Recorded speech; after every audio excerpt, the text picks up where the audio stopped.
Greetings, people. Welcome to yet another edition of the Voice of the Youth Lab, brought to you by the Social Change Factory in collaboration with the French Embassy in Senegal and the Gambia, where they say liberté, égalité and fraternité. I hope I'm getting that one right. But hey guys, this year around is going to be an amazing one, for we're here in the heart of Nyomi, a beautiful place called Sitanunku.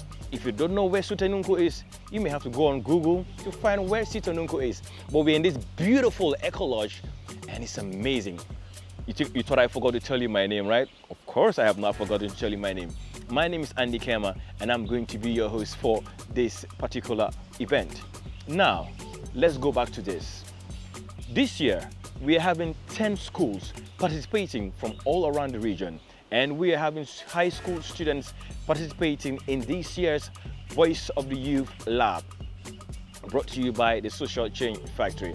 And their thematic for this year is climate change and child rights. So what the youths are going to do this year is they're going to look for problems in that thematic and go back to their schools and find solutions to those thematic. And good thing about this is, especially with things that is happening with the Social Change Factory, is the fact that events and programs do not die. So even though the students might graduate from high school and move on towards tertiary, the project will actually still continue by the students who will be left behind.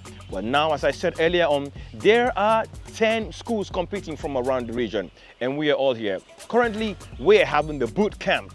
And once we are having the boot camp, the volunteers on the ground are going to tell them more about the project. They're going to tell them what to expect, how to go about their project. They're going to get all the help and the guide that they need.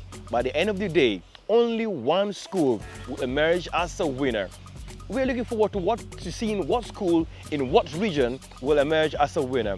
I'm wishing all the participants the very best of luck. But hey, from all of us here in Sitanunku, it's an amazing morning. The sun is shining, the birds are chirping, the air is fresh, and we just had our breakfast, so we are ready to rock and roll. If you're excited, I'm excited. But right after the boot camp, we're going to have one of the volunteers tell the participants about the Social Change Factory, and then they're going to now start officially telling them about climate change. Once they've done that, I'll come back and give you more. Are you excited? I am excited. I know you are excited. So guys, let's do this. Let's rock and roll! Alors, on a tout de suite eu envie de soutenir le projet Voix des Jeunes Lab parce que ce qui m'a paru très important dans ce projet, c'est d'abord la cible. Le fait de travailler avec des jeunes Gambiens de 12 à 18 ans, c'est vraiment miser sur l'avenir et s'adresser vraiment aux jeunes adolescents. La deuxième chose, c'est les thématiques. La sensibilisation aux droits humains, la sensibilisation à l'environnement, à la lutte contre le changement climatique, c'est des questions centrales, primordiales, cruciales pour l'avenir des jeunesses africaines. Et enfin, la valeur ajoutée, c'était sans doute aussi l'ancrage institutionnel de ce projet. Moi, ce qui me paraît très important, c'est de travailler avec la jeunesse, mais aussi de travailler avec les autorités. Et ce que j'aime bien dans l'approche de Social Change Factory, c'est d'avoir travaillé main dans la main avec le ministère de la Jeunesse d'une part et le ministère de l'Éducation de l'autre. Et j'ai pu le voir moi-même en allant en Gambie, en visitant le projet. Je l'ai vu à Farafeni, je l'ai vu à Banjul. Il y avait toujours l'implication des autorités et des ministères concernés pour accompagner le projet. Donc ça, je pense que c'est une vraie force pour un projet quand on ne s'adresse pas que à la société civile ou que à la jeunesse, mais qu'on fait en sorte que en fait, l'essence du projet devienne une politique publique.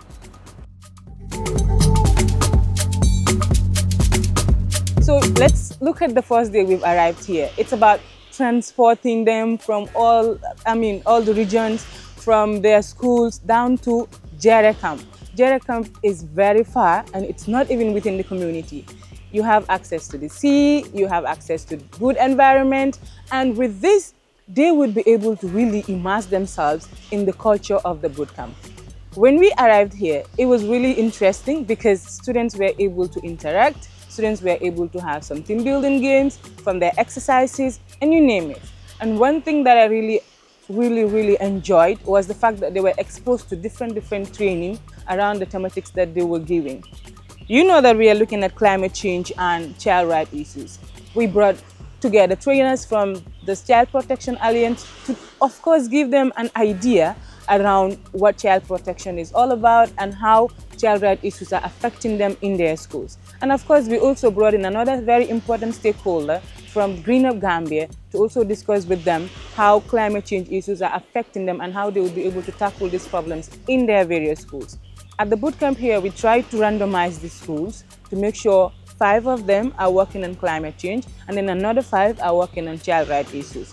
Not just those thematic trainings, we also expose them to trainings such as project management. And during this project management, they really had to understand the project life cycle and also how to sustain their projects. How do they leave these projects in the hands of the rest of the students that are going to be staying when they leave? And of course, the importance of building a community in the school was also just discussed with them, and this is really important for them to take care of in terms of their project's implementation.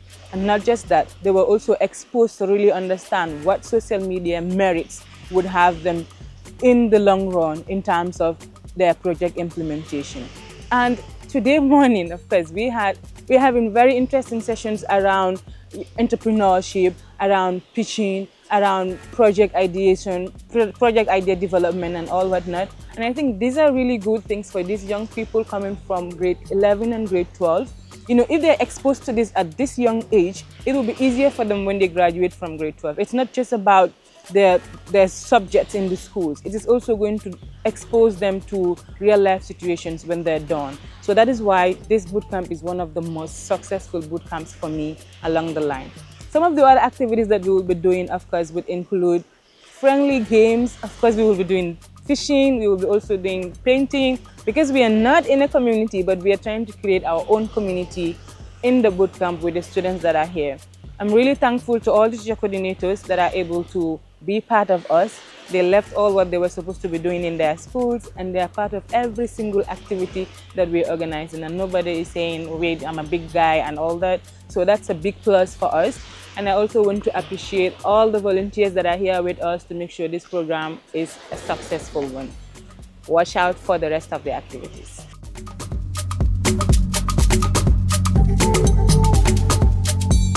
But do we have any solutions of the natural activities that cause climate change? Solutions to the problem? Natural. Yes, natural causes. The natural solutions are the plants. But how can we solve the problem if we are cutting down the trees? How? Now we understand what climate change is, right? Yeah. I hope you understand. Because if you go back to your schools, you are not just going to tell them that, okay, we have these solutions. You're obviously going to explain to them what the solution, why you are doing that solution. You have to explain to them what this climate change is, so that they can understand and they will help you in your projects, so that they can continue. Okay?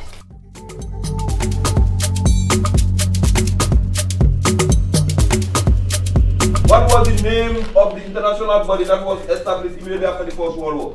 To ensure that the civil political rights of people are being protected. Social, economic rights and cultural rights of people are equally respected by nations, by people, are equally through what we call the solidarity aspect, which is the then the third generational right. League of? Thank you so much, sir. It's the issue of power. We want to dominate, we want to control, and so doing what happened. Because when you look at classical definition of rights, they are blended in what we call two. You have what we call, each and every one of us have our civil and political rights that nobody can take naturally. I want to appreciate the opportunity given to participate in this wonderful boot camp. The importance of it cannot be overemphasized, bearing in mind that I work with an agency that is geared towards kind of like promoting the right and welfare of children. So what this boot camp is able to prevail is that it is more like a complementary role to what we've been already doing in the arena of child protection. Now, when you look at the rights of children, we have what we call children right to participation, and you couldn't have a better platform where children can participate and discuss extensively issues affecting themselves. But equally also to what added advantage to this is the fact that we have children mentored into developing project proposal to be able to implement or do step-that activities that will also able to see their impact as what they do. I love the wording, the voice of the youth. And obviously this is a platform that is creating the youth not only to hear their voice anyhow, but to hear their voice in a very positive manner. Kudos to the organizers of this wonderful bootcamp. CPA is really proud as the head of the institution. That is one of the main alliance that works around child protection in this Gambia. This partnership is unique, and we only hope that this partnership will be strengthened over the years to come so that we achieve the desired results that we want for young people and children in this country. Thank you so very much. Creation of something of value. Just underline that. If you want, you can write it, no problem. Creation of something of value. That's business. Must be recognized by some people, some organization or institutions or some group that would see that value and want to partner with you. How they see that and recognize it is your market.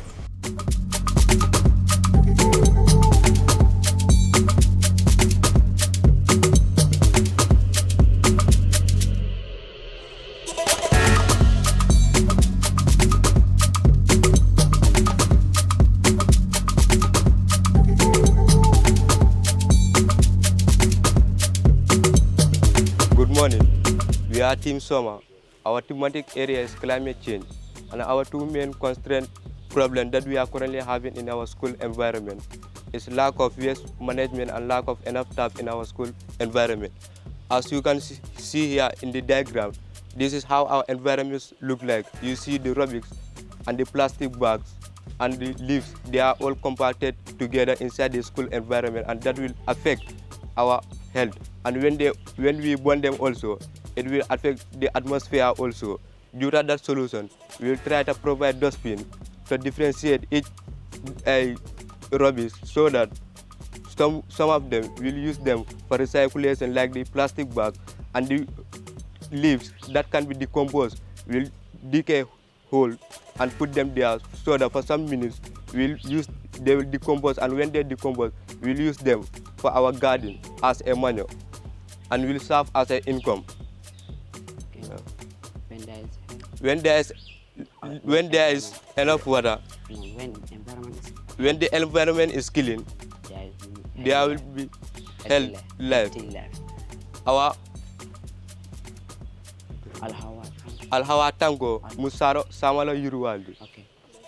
Assalamu alaikum everyone. We are Team Soma. Our thematic area is climate change. Our concurrent problems here is lack of enough water in our school and lack of proper waste management in our school. Okay. Here are some of the diagrams that represent lack of water in our school. As you can see, this is an example of fire, and here is a tap. In bracket we have water, and this is a garden and the school orchard. Yeah. If there is enough water in our schools, these fire problems cannot be solved. Why, if there is enough water in our school, this problem will be solved easily. Yeah.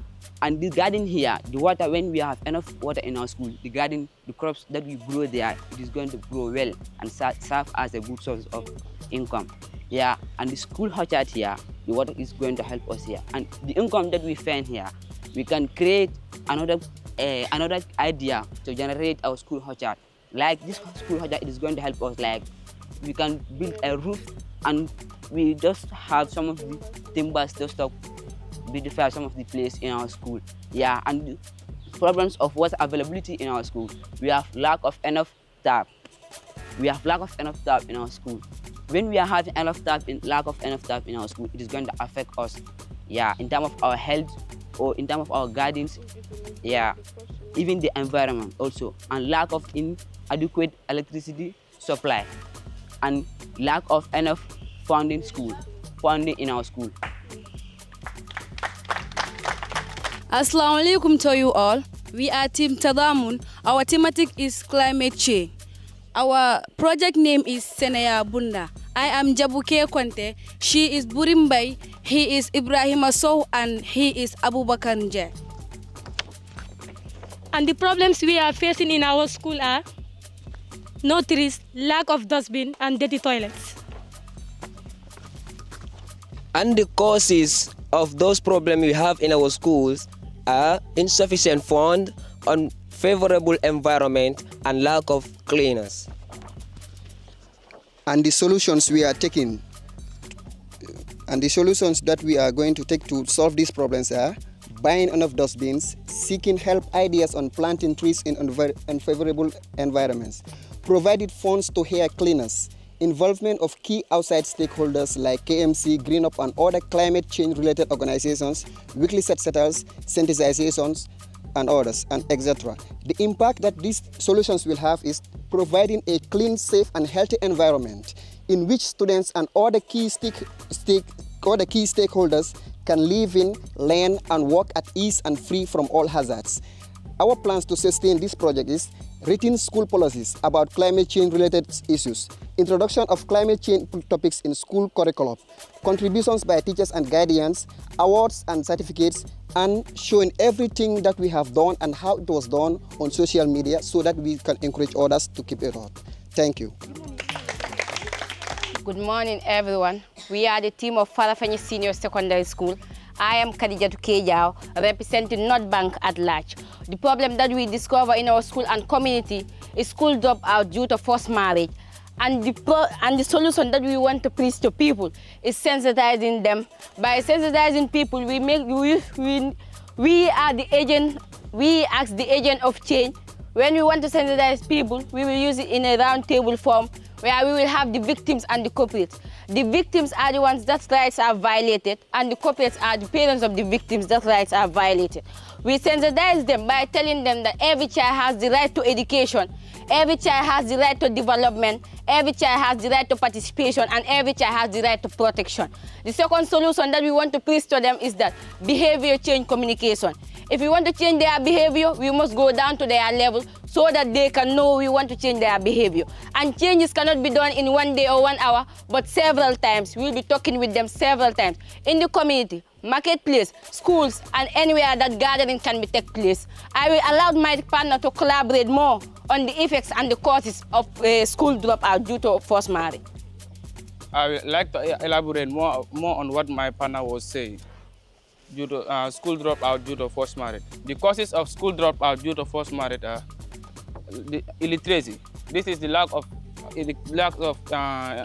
education for the parent, poverty, insufficient finance, ignorance, the lack of awareness for the parents, greed or financial gain. This is the amount of money which the parent gave from another person to force our daughter into a marriage. The solution of these problems, sensitization. We'll go to the community and speak to our parents for them to aware more about child rights so that they will not be violate the right of the children. Behavior change communication. We also go to the community and speak to them on their level so that they will understand what we are explaining on child rights. Drama presentation on assembly ground every 2 weeks. We try our level best to present a drama in the assembly ground so that students will understand more about child rights and no one will be able to violate their rights. Engage step guidance and counseling department. We try to organize an office where we gather all the children or the students in the school and teach them more about child rights.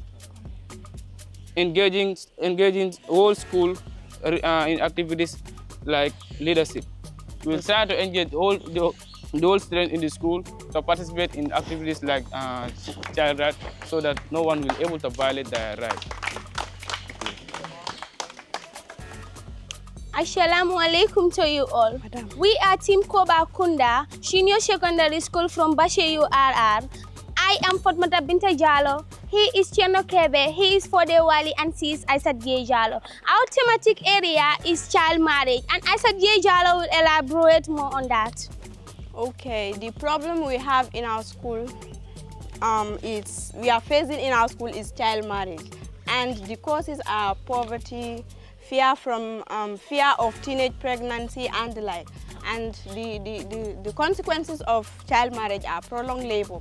When a girl is married, she is underage, she is not physically fit. When she is pregnant and taken to the hospital for labor, sometimes it might take days for the girl to give birth, or it might even result to surgery or operation for the girl to give birth because she is not physically fit. Maternal mortality, it can lead to the death of the child, and both the child and the mother. And teenage pregnancy, whether married or unmarried, a girl underage pregnant, it's called teenage pregnancy. And dropping out of school. it also limits economical opportunities of the girl. If you are not educated, you might earn money or have a job, but like professional to hold offices or something, you need this thing, education or a certificate. Maintenance of family ties, like I said yesterday. People will feel indebted to another person to give the daughter or the child to marry.